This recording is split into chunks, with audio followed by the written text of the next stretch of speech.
Nunca se ha caracterizado por llevar el estilo de vida de ricos y famosos. El dinero llega a ser casi una molestia para él. William Henry Gates III, a quien la mayoría llama solo Bill Gates, ha construido un imperio con un pensamiento innovador. No dudo que dentro de 100 años hablarán de él de la misma forma en la que hablan de Rockefeller, Carnegie y Ford, como personas que transformaron toda una era. Hoy en día, luego de dirigir la revolución digital y enfrentar varias batallas antimonopolio por parte del gobierno, Bill Gates es un hombre diferente al que era hace unos años.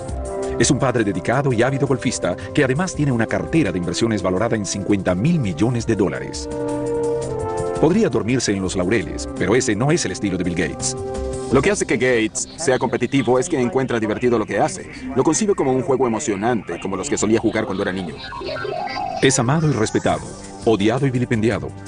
Pero algo que ni sus detractores o partidarios pueden negar es el impacto perdurable que Bill Gates ha tenido en nuestro tiempo.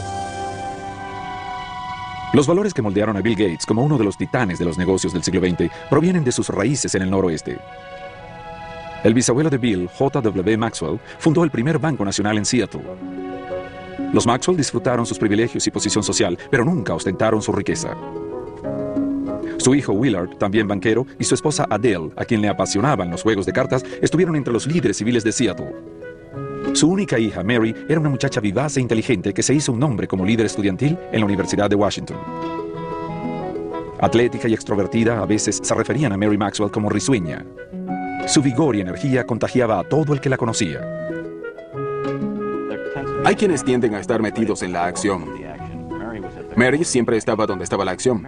Era natural, sencilla, encantadora, pero sumamente decidida.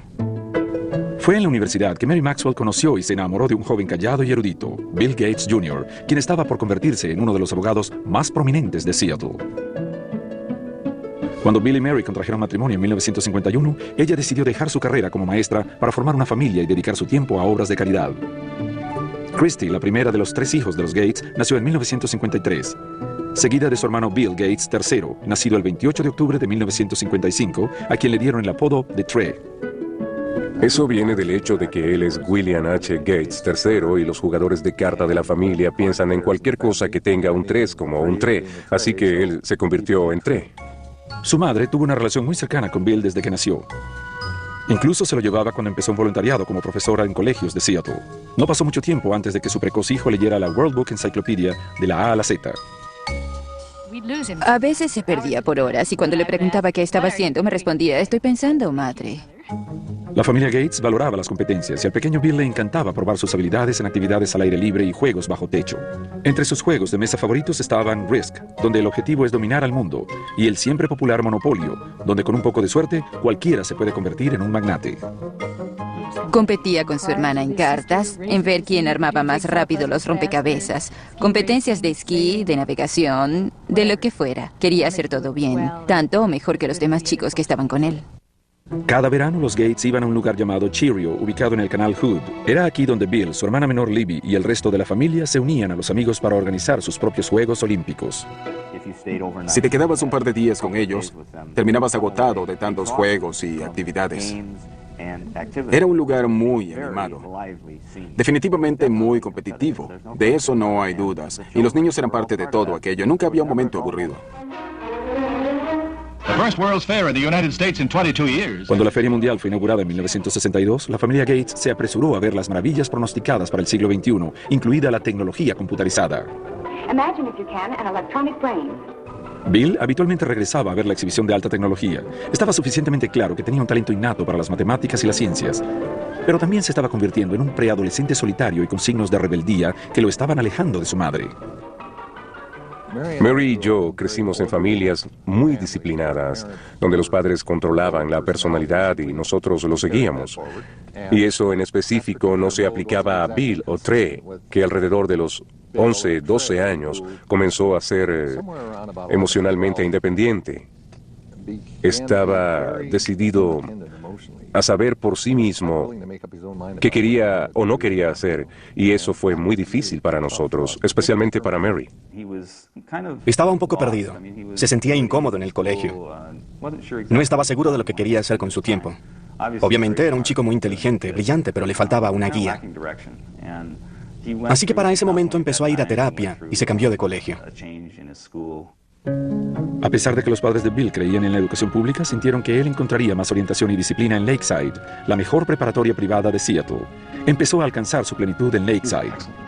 Era un estudiante excelente para matemáticas, era excelente en todo y era espléndido en teatro. Le interesaba leer diferentes tipos de libros y así sucesivamente. No estaba orientado únicamente a las ciencias y matemáticas, tenía una amplia gama de intereses. Cuando Bill comenzó la preparatoria en 1969, el programa espacial de los Estados Unidos estaba en su punto más alto. El Apolo 11 había llevado al hombre hasta la Luna en julio de ese año. Pero las computadoras que lo habían hecho posible seguían siendo gigantes que costaban millones de dólares y necesitaban un pelotón de gente para manejarlas. La mayoría de las escuelas no consideraban la posibilidad de comprar una computadora, pero Lakeside había hecho un trato que influiría en el destino de Bill Gates. Una compañía de Seattle le ofreció a la escuela que usara su computadora a través de un enlace.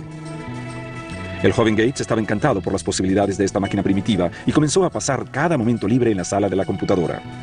La historia que se cuenta con frecuencia es completamente cierta. Se levantaba por las noches, se iba a trabajar con la computadora y regresaba sin darse cuenta que se había ido. Bill Gates compartía su adicción con un estudiante de una clase más avanzada, Paul Allen, que no podía ser más distinto a Gates. No solo era 2 años mayor que él, sino también significativamente más grande.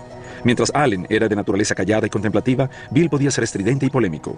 Sin embargo, esta extraña pareja estaba destinada a hacer historia juntos. Mientras asistía a la prestigiosa preparatoria Lakeside, Bill Gates conoció a Paul Allen, un estudiante de una clase más avanzada que compartía su obsesión por las computadoras. Paul Allen y Bill Gates se hicieron muy unidos al escribir códigos de programación juntos con los que de alguna forma competían, pero de vez en cuando peleaban. Un día, Paul Allen votó a Bill Gates, que era más joven que él, de un grupo de programadores que habían formado. Sin embargo, luego se dio cuenta que necesitaba que Gates regresara. No podía continuar sin él. Al regresar, Gates dijo, estoy feliz por haber regresado, pero ahora yo estaré al mando. Para 1970, cuando Bill solo tenía 15 años, él y Paul Allen se asociaron en un negocio. Los chicos tuvieron una ganancia neta de $20,000 con Draft O Data, un programa computarizado que crearon para medir el tráfico automovilístico en Seattle. A pesar de que Bill venía de una familia adinerada, estaba decidido desde el inicio a formar su propia fortuna. El padre de uno de los amigos de la infancia de Bill decía que tenía olfato para los negocios. Incluso durante su infancia, ya sabía el valor de un contrato. Y tanto era así que tenía un acuerdo para usar el guante de béisbol de su hermana mayor, que estaba firmado como un documento legal. En el verano de 1972, a los 17 años, Bill fue a la ciudad de Washington a trabajar como paje del Senado. Este contacto con la política y el gobierno le resultaría muy útil más tarde. Al regresar a casa en otoño, se tomó un descanso del colegio cuando a él y a Paul Allen les dieron la oportunidad de tener su primer trabajo real en una empresa de computación. Empezaron a hablar de iniciar su propia empresa, pero los Gates le insistieron a su hijo que terminara la preparatoria y estudiara en la universidad. Su madre se preocupaba por él porque era retrasado social. Bueno, tal vez lo era, pero tenía otras cosas en mente. No era descortés ni brusco. Tal vez iba a su propio ritmo. Es un genio y tiene prioridades diferentes. Bill se graduó de Lakeside en 1973 y sus padres se enorgullecieron cuando fue aceptado en la Universidad de Harvard. Así que dejó Seattle y se dirigió hacia el este, a Cambridge, Massachusetts. Como estudiante del primer año, le pasó por la mente ingresar en la Facultad de Derecho, pero ninguna clase de estudio inspiraba su imaginación como su trabajo con las computadoras. Bill era el tipo de persona que siempre estaba decidida a hacer lo que de verdad le interesa. Las cosas que menos le interesaban, que usualmente incluían las actividades académicas, las dejaba en manos de su talento. Recuerdo que hubo un curso de introducción a la literatura griega en el que él no hizo, si mal no recuerdo, ninguno de los trabajos durante todo el año. La noche antes del examen se quedó estudiando, se durmió en parte del examen e incluso con todo eso salió bien. No era sorpresa alguna que Gates se quedara dormido en un examen. Entre las clases y el tiempo que pasaba en el centro de computación de Harvard, parecía estar despierto las 24 horas del día.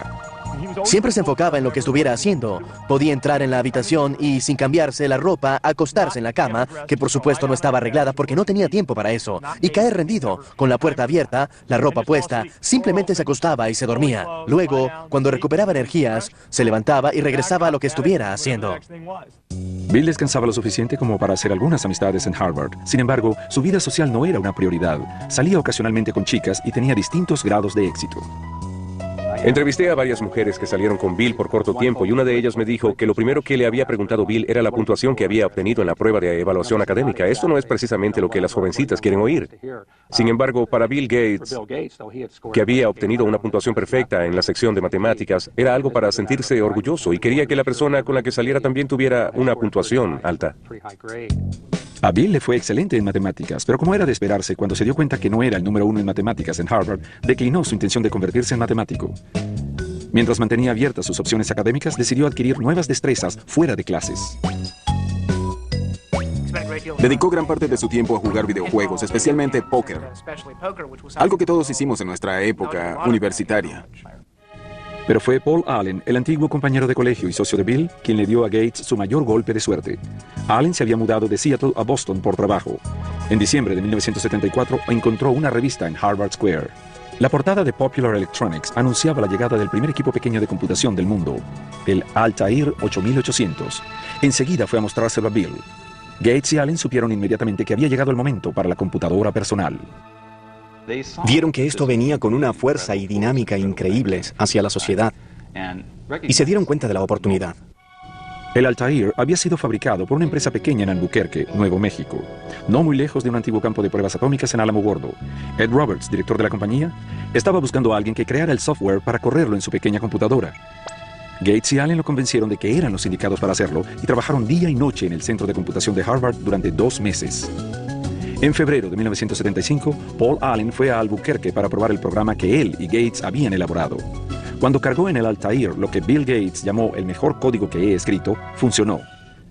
La importancia de ese momento cambió para siempre la vida de Bill Gates y a la industria del software. En el verano de 1975, Bill Gates, de 19 años, y su socio Paul Allen formaron Microsoft.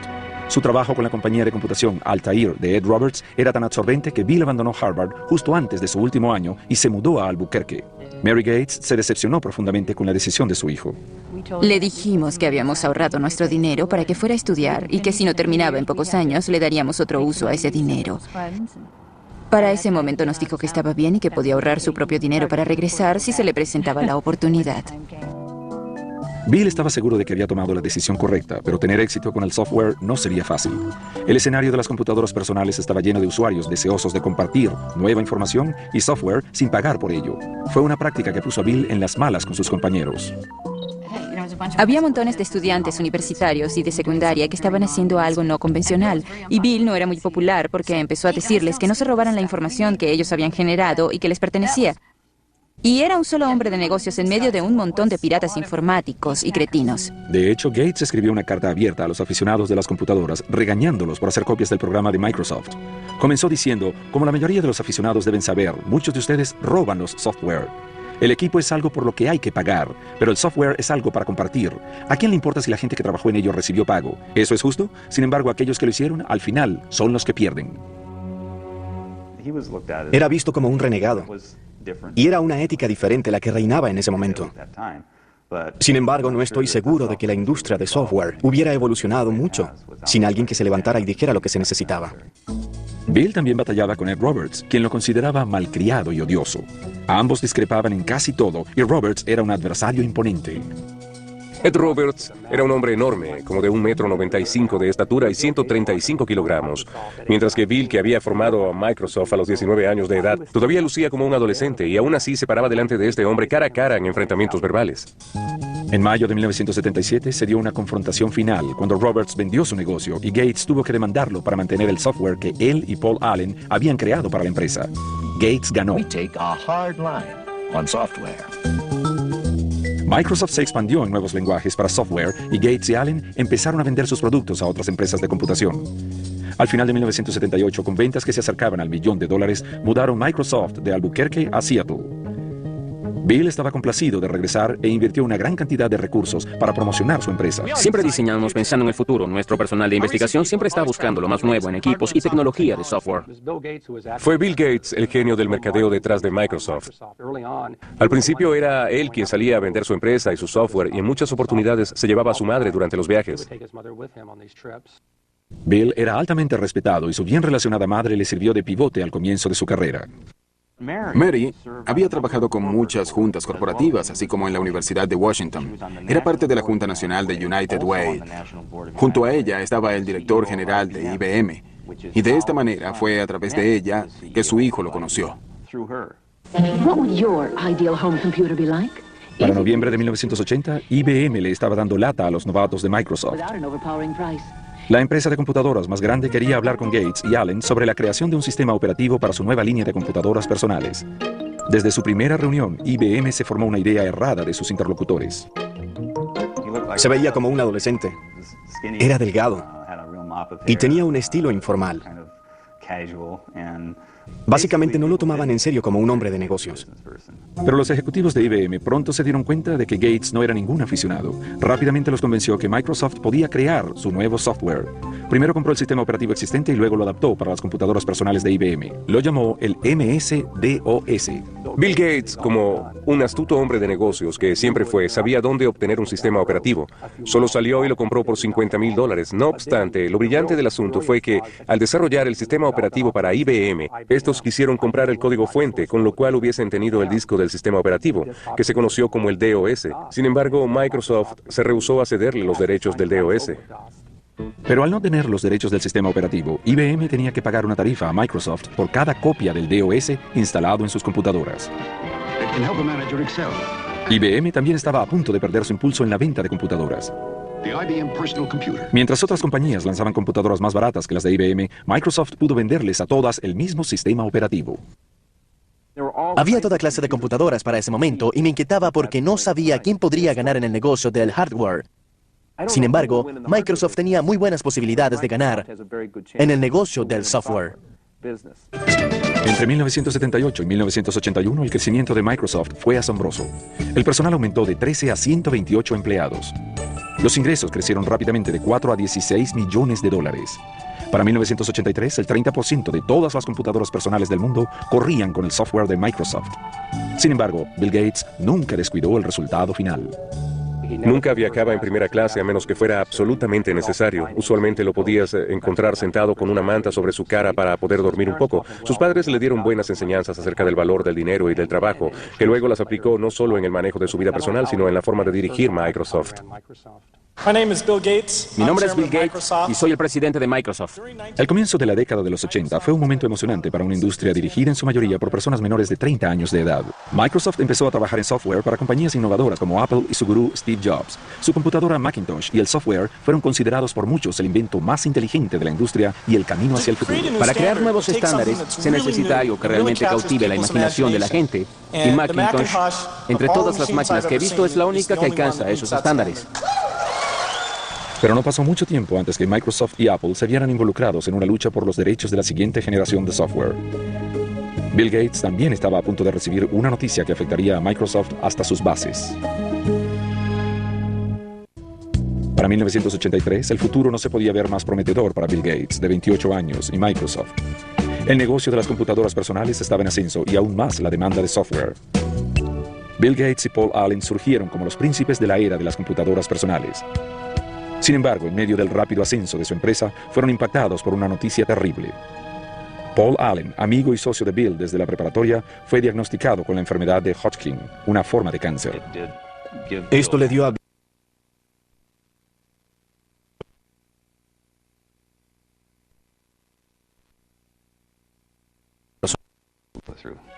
La enfermedad de Allen entró en remisión un año después.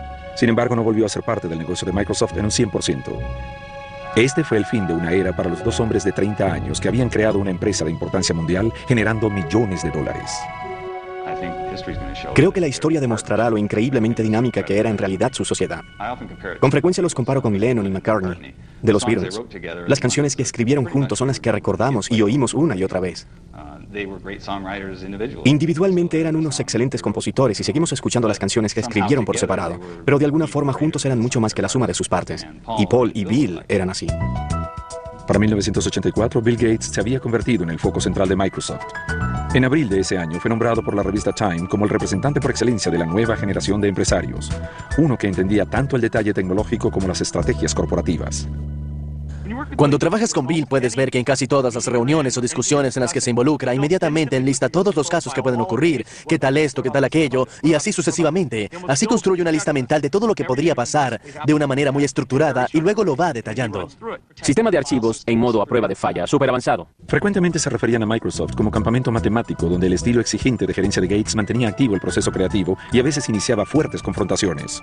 Al principio Gates cuestionaba todo. Cualquier cosa para él era la estupidez más grande grande del mundo. Pero parte de esto era para probar y retar a los demás. Si no estabas de acuerdo con él, debías convencerlo de que la idea no es la idiotez más grande de la historia.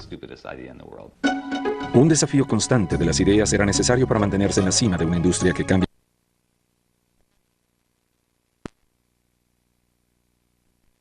El lanzamiento de nuevo software nos convertimos en octámbulos. Hay una historia sobre Bill de Miriam Lubau, su asistente. Había llegado nueva a la empresa y una mañana entró y no supo si llamar a la policía, porque había un hombre durmiendo debajo de su escritorio, que resultó ser Bill. El esfuerzo rindió frutos. Microsoft contabilizó más de $140 millones en ventas durante 1985. En 1986, Gates presentó Microsoft Windows, que se convertiría en el programa estrella de la empresa. Los críticos pronto notaron que el uso del ratón y los iconos eran más que un pequeño parecido con el sistema operativo de Macintosh de Apple, considerado el más amigable para los usuarios. If you know how to point, you already know how to use it. Macintosh, the computer for the rest of us. Apple le había dado a Gates acceso total a su tecnología mientras trabajaba en un nuevo software para la computadora Macintosh. Gates había aconsejado a Apple que registraran su software. Sin embargo, Apple estaba más interesado en vender computadoras que softwares, así que ignoraron la sugerencia. Una vez más, Gates aprovechó la oportunidad y sacó ventaja. En esta industria competimos, pero también nos ayudamos. Una vez Bill habló conmigo y me dijo, soy tu competencia, aunque seamos amigos. No me cuentes información que no quieres que use en tu contra porque voy a competir contigo. Si me dices algo que sea útil para competir, lo voy a usar. Apple decidió que no iba a dejar que Gates se adueñara de su negocio y amenazó con demandarlo por Windows. Gates, en respuesta, dijo que retendría el software de Microsoft que Apple necesitaba desesperadamente para sus computadoras. Al final, Microsoft venció a Apple en la corte. Al final, Microsoft prevaleció al demostrar que, a pesar de que existían similitudes en la forma como operaban las computadoras, cada función individual de Windows era considerablemente distinta a las funciones de Macintosh. Aunque la primera versión de Windows tuvo sus fallas, le dio a Microsoft una nueva base financiera y creativa. En 1986, Bill Gates hizo pública su compañía. Mantuvo el 45% de las acciones, lo que lo convirtió en multimillonario a la edad de 31 años. Sin embargo, Gates nunca se sintió confiado sobre el estatus de su empresa. No quiere fracasar, y cuando sientes esa clase de miedo y te la pasas viendo por encima de tu hombro revisando que no haya nadie que pueda acercarse sigilosamente en cualquier momento, eso te consume, y a él lo convirtió en el ser humano más competitivo en la industria de las computadoras personales. Es emprendedor, tiene una intensidad candente. Gates también estaba ganando reputación de ser despiadado y algunos poderosos empezaron a alinearse en su contra. Ahora que las PC empezaban a tener auge, IBM decidió darle un gran impulso a su propio sistema operativo que reemplazaba el sistema DOS, que era licencia de Microsoft. Se llamó el OS2. Nos preocupaba el hecho que pudiéramos enfrentar la tormenta que se nos venía, sobre todo porque era muy fuerte. IBM, una empresa muy poderosa, con muchos programadores, mucho dinero y una gran determinación de sacar a Microsoft del negocio de los sistemas operativos. Irónicamente, Microsoft participó en el desarrollo del OS2. Sin embargo, Bill Gates no tenía intenciones de abandonar su software. Decidió jugarse el futuro de su compañía y su reputación con el software de Windows y su equipo continuó mejorándolo, incluso si eso implicaba perder a IBM, que era su cliente más grande. El 22 de mayo de 1990, Microsoft lanzó Windows 3.0. Esta versión nueva y mejorada se convirtió rápidamente en un éxito en ventas. Al final, el OS2 fracasó en el mercado, dejando a Microsoft prácticamente con un monopolio en sistemas operativos para PC. Con esto, la Comisión Federal de Comercio comenzó a denunciar que Gates estaba usando su dominio en los sistemas operativos para acabar con la competencia mediante la disminución de los precios de los productos Microsoft. Al parecer, el apacible presidente de Microsoft se estaba ganando una imagen destructiva. Bill Gates no es un hombre despiadado, solo necesita ganar y está dispuesto a hacerlo con o sin cortesía. No le importa. Un triunfo es un triunfo como sea. La guerra de precio no fue el único cargo imputado a Microsoft. En 1993, el Departamento de Justicia inició una nueva investigación. Gates tuvo que enfrentar a uno de sus adversarios más fuertes, el gobierno de los Estados Unidos. En 1993, Bill Gates y Microsoft se encontraban bajo una investigación del Departamento de Justicia de los Estados Unidos. Analizaron quejas según las cuales Microsoft les cobraba a los fabricantes de computadoras una tarifa basada en el número de computadoras vendidas, incluyendo las que no tenían instalado el software de Microsoft.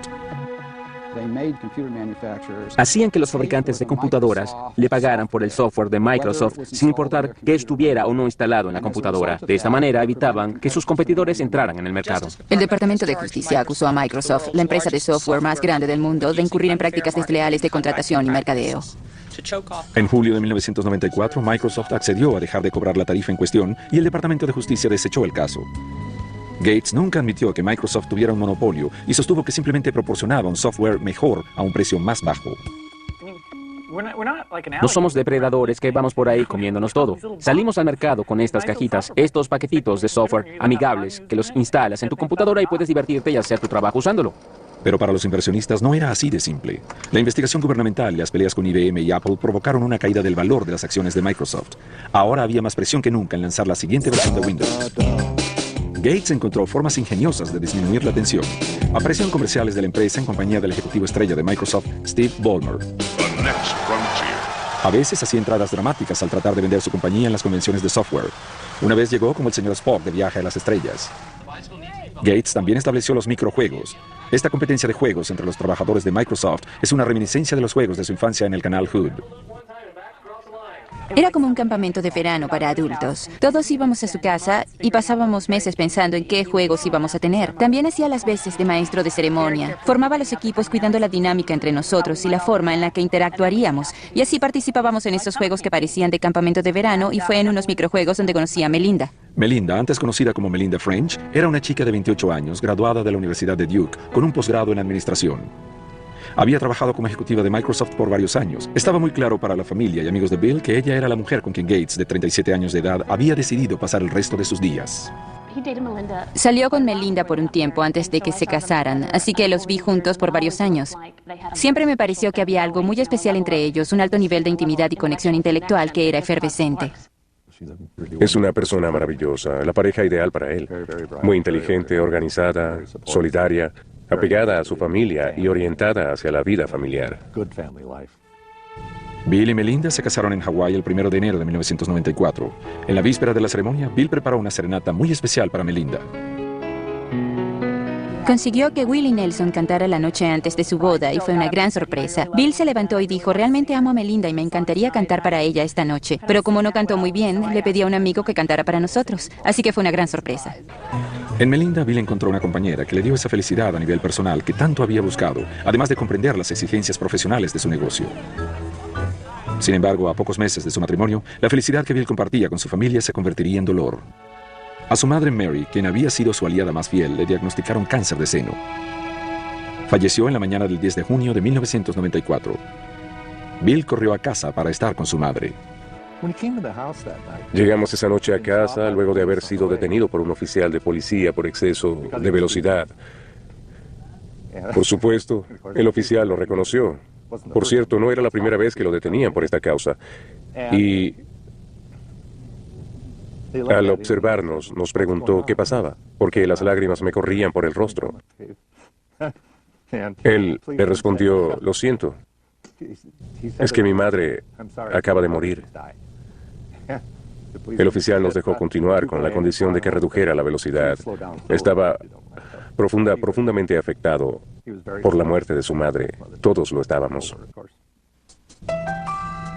En los años siguientes, Bill siguió los pasos de su madre y continuó con su obra, creando una fundación filantrópica para ayudar a los proyectos grandes de salud y educación. Pero toda su fortuna y poder no lo protegerían de la crisis que él y Microsoft tendrían que enfrentar más adelante.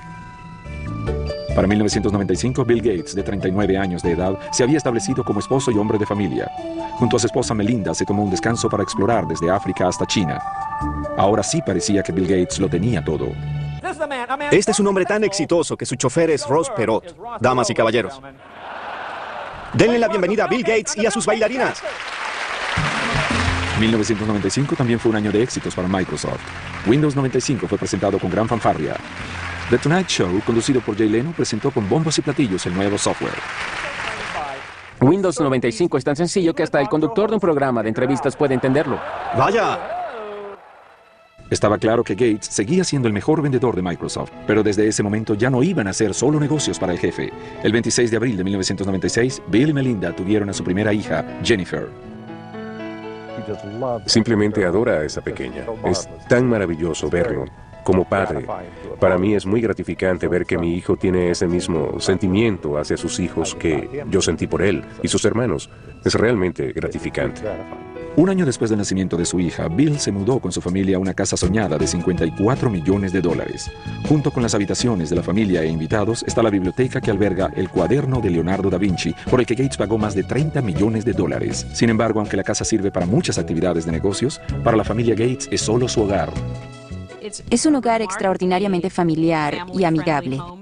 Recuerdo que la primera vez que entré luego de terminada, estaba caminando y encontré pequeños autos de juguete en varios lugares y cosas así. No es una casa antiséptica en la que temes tocar o sentarte en cualquier lado.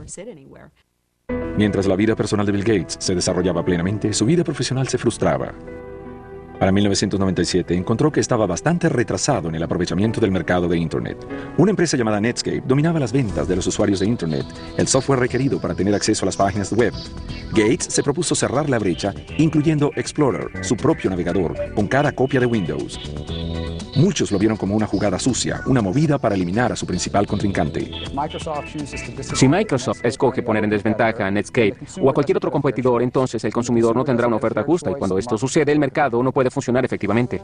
En 1998, Gates fue citado en el Senado, donde alguna vez fue paje, y se le acusó de dirigir un monopolio ilegal.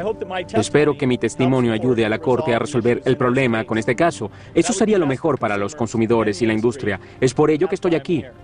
Gracias. El Departamento de Justicia del presidente Bill Clinton, conjuntamente con 19 estados, presentó una demanda antimonopolios contra Microsoft. Fue en su categoría la demanda más grande en la historia de la industria de las computadoras. Actualmente Microsoft tiene el poder de ejercer un control depredador y exclusionista sobre los medios a través de los cuales nos conectamos a Internet.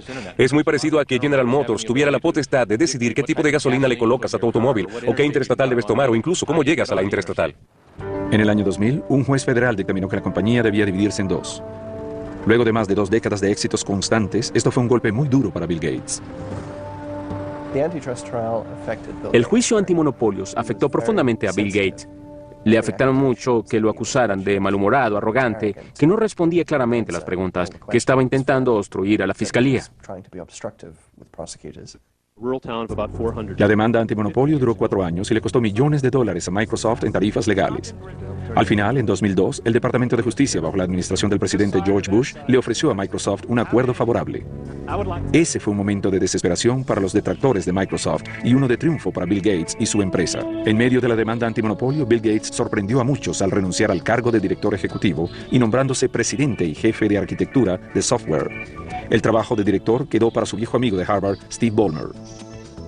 Son viejos amigos y Gates de verdad quería ser solo el hombre de las ideas. En realidad quería retroceder un poco y así lo hizo. Y actualmente está trabajando muy bien. Fue muy difícil para él dejar ir a su criatura, pero ya se acostumbró. Durante la última década, Bill Gates ha tenido una misión: compartir su riqueza. En el año 2000 formó la Fundación Bill y Melinda Gates, que invierte millones de dólares anuales en computadoras, medicinas y vacunas para aquellos que más lo necesitan. En el mundo la diferencia entre los ricos y los pobres es muy marcada. La conciencia colectiva de la crisis relacionada al SIDA y las intervenciones efectivas son muy pocas. Ahora es el momento de realmente hacer cambiar las cosas. Ha declarado públicamente que no dejará su enorme fortuna a sus hijos. Bien, lo que Bill Gates dijo es que regalará el 90% de su fortuna antes de morir. Bill Gates se ha convertido en un ícono global. Su segundo libro, Negocios a la velocidad del pensamiento, ha sido publicado en 25 idiomas y está disponible en más de 60 países. En 2004, la revista Forbes lo posicionó como el hombre más rico del mundo por 11º año consecutivo. Su cartera de inversión, estimada en $50.000 millones, le da algún tiempo para disfrutar la vida con su familia y otras actividades como el golf o el bridge. La industria sigue cambiando. Es el juego perfecto porque nunca se termina, así que te puedes sentar y descansar. En marzo de 2005, Bill Gates fue honrado con el título de Caballero Honorario por la reina Isabel II, en reconocimiento por su destacada contribución con el desarrollo de los países. Pocos meses después, Gates continuó su campaña para disminuir la pobreza mundial, haciendo una aparición sorpresiva durante el evento Live Aid. Allí, se dirigió al público alrededor del mundo, sobre todo a los líderes políticos más importantes. Si aumentamos los recursos que los países desarrollados otorgan, podemos salvar vidas. Sabemos cómo invertir sabiamente esos recursos y creo que es importante que la gente lo entienda. Su trabajo no ha sido en vano. En 2005, la revista Time lo nombró junto a su compañero de actividades, Bono, como personalidades del año. Cada uno aborda el problema de la pobreza mundial extrema desde su perspectiva, pero ambos comparten la misma pasión, esa pasión contra la injusticia y la voluntad de ayudar a esta gente a que se ayude a sí misma. Eso es lo que hace la diferencia y hace que la concepción de la gente cambie y que no vean a la pobreza como una causa perdida. Siempre viendo hacia el futuro, este visionario está invirtiendo mucha de su energía en expandir el mercado de Microsoft a nivel mundial en zonas como el Medio Oriente y China. La principal misión de Gates es incrementar y fortalecer la implementación de la tecnología de Microsoft en el sistema de computadoras de estas regiones.